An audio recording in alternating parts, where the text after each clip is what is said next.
1960s के famous Bollywood star राजकुमार साहब ने वैसे तो बहुत सारी हिट फिल्में की, जिसमें से मोस्ट प्रोमिनेंट फिल्म थी इंडिया की Oscar nominated film mother India. उन्होंने बलराज साहनी, यश चोपड़ा, गुरुदत्त और ना जाने कितने महान डायरेक्टर्स के साथ काम किया। उनकी कुछ ब्लॉकबस्टर फिल्में थी हमराज, हीर रांझा, मर्यादा, लाल पत्थर और पाकीज़ा। लेकिन बहुत कम लोग जानते हैं कि बॉलीवुड स्टार राजकुमार के ऊपर एक बार मुकदमा चल रहा था कि उन्होंने किसी का खून कर दिया है। बहुत कम लोग जानते हैं इस बात को। कुछ लोग कहते हैं कि ये एक र्यूमर है, कुछ लोग कहते हैं कि ये झूठ है, कुछ लोग कहते हैं कि सच है, कुछ लोग कहते हैं कि राजकुमार साहब के मरने के बाद उनके नाम को धूमिल करने के लिए ये सारी बातें उठी हैं। लेकिन क्या राजकुमार साहब ने सच में किसी का कत्ल किया था, सच में किसी का खून किया था? क्या है पूरा मामला, इस बारे में आपको बताऊंगा। तो जैसा कि हम सब जानते ही होंगे, और जो लोग नहीं जानते मैं उनको बता दूं कि राजकुमार साहब का असली नाम था कुलभूषण पंडित। वो बलूचिस्तान के रहने वाले थे, जो कि इस वक्त पाकिस्तान में हैं। और फिल्मों में आने के पहले वो बॉम्बे पुलिस में एक पुलिस इंस्पेक्टर थे। पुलिस इंस्पेक्टर होने से पहले वो एक हवलदार हुआ करते थे। और लोगों को ये नहीं पता है कि हवलदार के बाद वो पुलिस इंस्पेक्टर बने थे, और उसके बाद कुछ ऐसा हुआ जिसके बाद उन्होंने पुलिस की नौकरी छोड़ दी और बॉम्बे में अपनी किस्मत आजमाने के लिए वो आगे बढ़ गए। और हुआ एक्चुअली ये था कि राजकुमार साहब के ऊपर आरोप था कस्टोडियल डेथ का।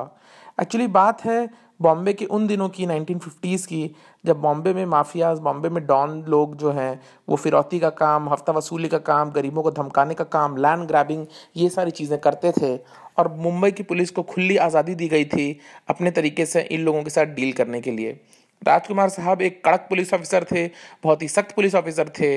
और उनका ऐसा मानना था कि क्राइम को ख़त्म करने के लिए क्रिमिनल्स के ऊपर दबाव बना के रखना बहुत ज़्यादा ज़रूरी है। और इसी को ध्यान में रखते हुए उन्होंने बहुत सारी कार्रवाई की।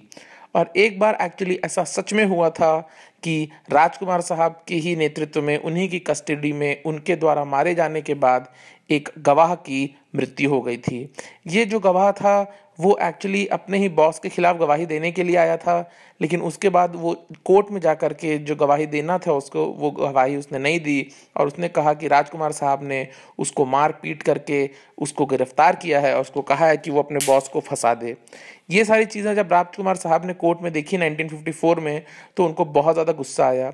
वो गवाह जब वहाँ से निकला, जो कि क्रिमिनल ही था, जो राजकुमार साहब ने पकड़ा था, उसके साथ राजकुमार साहब ने लॉकअप में बहुत सख्ती से वो उनके साथ पेश आए और इस गवाह को हॉस्पिटल में एडमिट करना पड़ा। हॉस्पिटल में एडमिट होने के 1 महीने के बाद इस गवाह की मृत्यु हो गई। लेकिन बहुत कम लोग जानते हैं कि हॉस्पिटल में एडमिट हुआ जब ये गवाह, उसके 15 दिन के बाद ही कुलभूषण पंडित, जो उनका उस वक्त नाम हुआ करता था राजकुमार साहब का, उन्होंने इस्तीफा दे दिया था पुलिस सर्विस से। और वो इस्तीफा दे करके मुंबई निकल चुके थे। बहुत कम लोग ये भी जानते हैं कि पुलिस ने, राजकुमार के कुछ दोस्त बहुत जो करीब थे, कमिश्नर, उन्होंने कह दिया था कि शायद इस गवाह की मृत्यु हो जाएगी, और अगर राजकुमार साहब ने नौकरी नहीं छोड़ी और उसकी मृत्यु हो गई और राजकुमार साहब नौकरी में बने रहे तो फिर बात बहुत ज़्यादा बिगड़ सकती है। और इसलिए राजकुमार साहब को मुंबई जाना चाहिए, क्योंकि वही एक तरीका है तेज़ी से पैसे कमाने का, ताकि अगर बात आगे बढ़े भी तो इस गरीब गवाह के घर वालों को पैसे दे करके मामला रफा दफा किया जा सके। और राजकुमार साहब को भी वही चीज़ लगी। राजकुमार साहब को मालूम था कि उन्हीं की गलती है और उनके पास पैसे नहीं थे मामले को रफा दफा करने के लिए। लेकिन उसके बाद राजकुमार साहब ने इस्तीफा दे दिया पुलिस की नौकरी से और अपनी किस्मत आजमाने के लिए फिल्मों में आ गए, इस उम्मीद में कि उनकी 1-2 फिल्में अगर चल पड़ेंगी तो वो कुछ ज़्यादा पैसे कमा लेंगे, जिससे अगर इस गवाह की मृत्यु हो जाती है तो उसके परिजनों को पैसे देकर के मामला रफा दफा किया जाएगा, वरना वो बहुत ज़्यादा फंस जाएंगे। और हुआ कुछ ऐसे ही। राजकुमार साहब की जो फर्स्ट फिल्म थी उसका नाम था रंगीला। रंगीला 1955 में रिलीज हुई थी। लेकिन मदर इंडिया फिल्म की शूटिंग के दौरान महबूब खान ने राजकुमार साहब को बहुत पैसे दे दिए थे। और 1955 के दिसंबर में जब इस गवाह की मृत्यु हुई तो उसके 6 महीने के बाद राजकुमार साहब ने उसके परिजनों को पैसे दे दिए और मामले को रफा दफा कर दिया गया था। बॉलीवुड में कभी किसी को नहीं पता था कि ऐसा कुछ हुआ था, लेकिन बाद में ये बात सबके सामने जग जाहिर हो गई जब राजकुमार और राज कपूर साहब के बीच में एक बहुत बड़ा झगड़ा हो गया, जिसमें राज कपूर साहब ने पूरी पार्टी में कह दिया था कि राजकुमार तुम एक खूनी हो। और ये चीज़ जब लोगों को पता चली तो बहुत ज़्यादा बवाल हो गया था। और उसके बाद 1967 की उस पार्टी के बाद बहुत सारी फिल्मी मैगजीन्स ने इस चीज़ के ऊपर इन्वेस्टिगेशन की और स्टारडस्ट ने इसकी बात की जड़ तक पहुंचा और स्टारडस्ट ने इस पूरे मामले को अपने अपने फ्रंट पेज पे कवर भी किया था।